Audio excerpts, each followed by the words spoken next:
Halo, assalamualaikum warahmatullahi wabarakatuh. Halo semua, apa kabarnya? Di masa pandemi ini, semoga kita semua sehat selalu ya.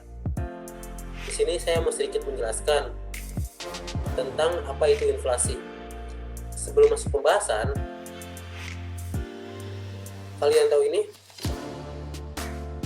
Yap, itu mie instan. By the way, tahu kalian, dalam 10 tahun terakhir, waktu saya SMP nih ya, harga mie instan ini Rp1.000. Tapi tahun ini 2021 dengan mie instan yang sama sudah naik sampai 2.500 bahkan sampai Rp3.000. So faktanya harga barang dan jasa emang makin lama makin naik. Bahkan harga kebutuhan pokok kayak beras di tingkat grosir juga terus naik. Menurut dari data Badan Pusat Statistik, harga rata-rata beras di 10 tahun yang lalu itu sekitar Rp6.702 per kilonya. Sementara harga rata-rata beras di tahun ini itu udah sampai Rp12.343 per kilonya. Jadi harga rata-rata beras grosir itu udah naik sampai 85% per kilonya. Lalu muncul pertanyaan nih, terus apa sih yang terjadi? Kenapa harga-harga terus naik?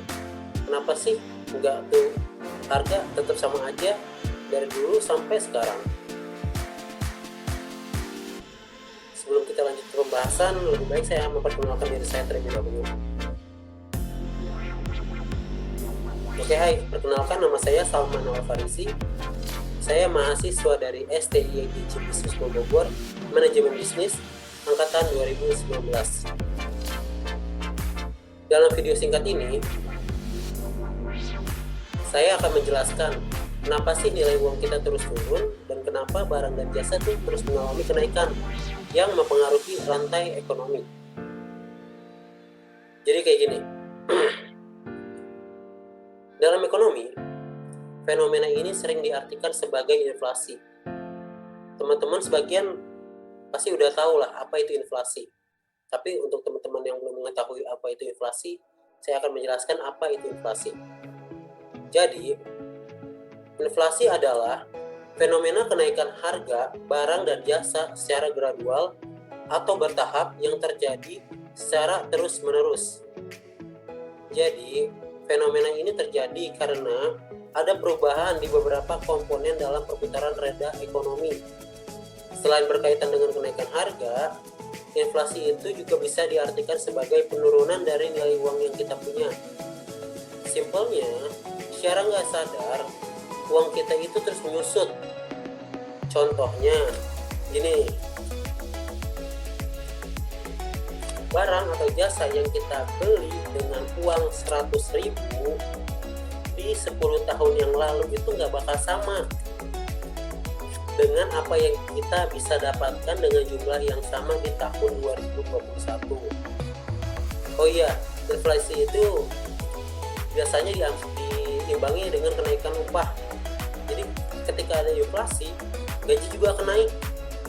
Jadi kayak gini nih, gaji karyawan setiap tahunnya, misalnya nih, upah minimum di Bogor 10 tahun lalu yaitu sekitar 1 jutaan per bulannya.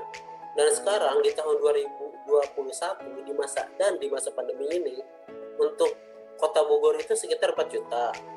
Dan untuk Kabupaten Bogor sekitar 4,2 jutaan per bulannya.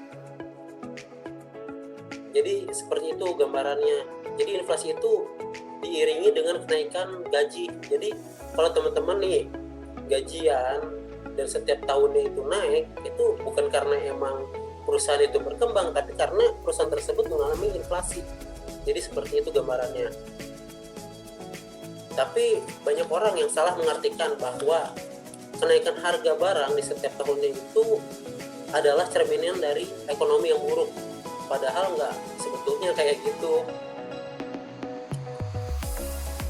Dalam konteks situasi ini, nggak cuma Indonesia yang mengalami inflasi.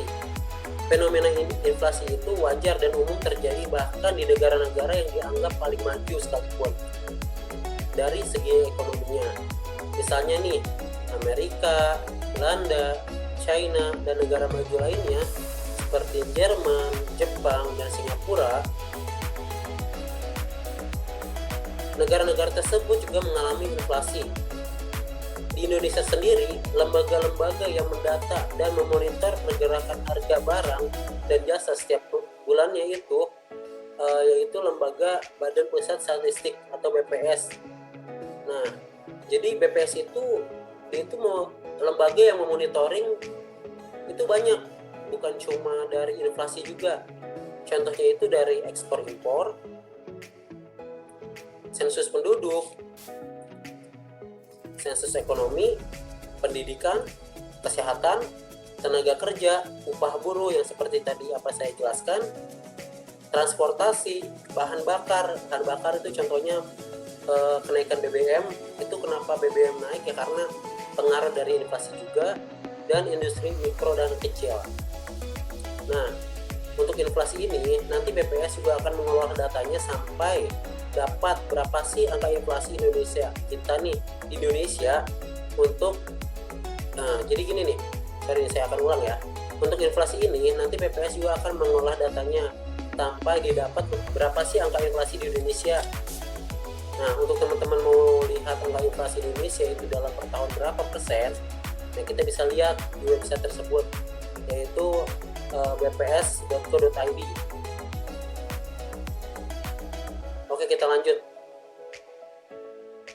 Misalnya nih, inflasi di tahun 2019 itu ada di angka 2,72%, yang artinya secara rata-rata ada kenaikan harga sebesar 2,72% juga untuk setiap barang dan jasa di Indonesia. Nah, jadi di tahun 2019 itu angka inflasinya itu ada 2,72%. Jadi dalam satu tahun tersebut di tahun ini semua barang-barang itu otomatis naiknya itu cuma 2,72%. Emang angka yang kecil, tapi kalau untuk angka kecil ini untuk barang yang mencapai keseluruhan itu bakal berdampak ke kita semua.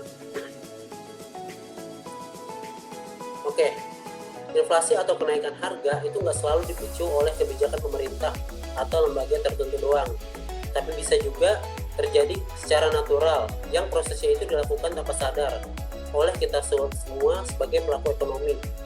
Mau kita sebagai pedagang, pemberi jasa, pemberi upah, pabrik, sampai ke penjual-penjual toko-toko retail di seluruh Indonesia. Pastinya semuanya itu akan mengalami inflasi atau kenaikan harga sampai tahun ke tahun. Seperti itulah gambarannya. Sampai sini sudah paham kan apa itu inflasi? Oke, kayaknya cukup dulu ya untuk pembahasan kali ini. Nanti saya akan lanjut pembahasan selanjutnya di next video. Dan semoga pandemi ini segera usai ya, biar kita semua bisa kuliah normal gitu, nggak online terus. Stay healthy everyone. Adios, see you. Wassalamualaikum warahmatullahi wabarakatuh.